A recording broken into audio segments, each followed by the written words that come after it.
I picked up the guitar when I was like 12 and started playing like, folk songs. My first thing that happened in my career was I won a singing contest when I was 12 at Gimbel's department store. And the prize was a date with Neil Sedaka.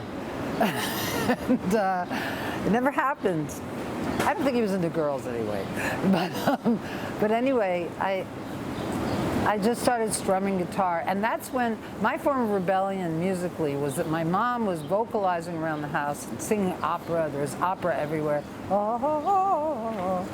And I was into Muddy Waters and Howlin' Wolf and blues and rough music, right? I was going to Queens to study blues guitar picking with Reverend Gary Davis, and I got into performing arts high school thing.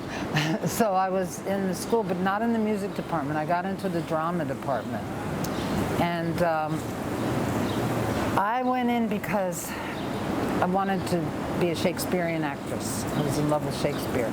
But I realized very quickly that that was like a training ground for Broadway musical theater.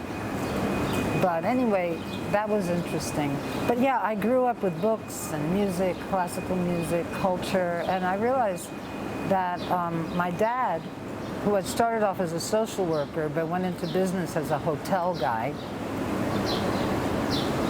that my parents have been a huge influence upon me, and that I consider myself to have had a very fortunate birth.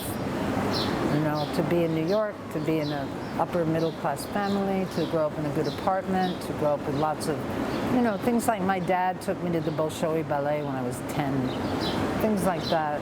So I consider myself fortunate. I don't know why I turned out to be such a mess as a teenager, but it's probably because it was the 60s.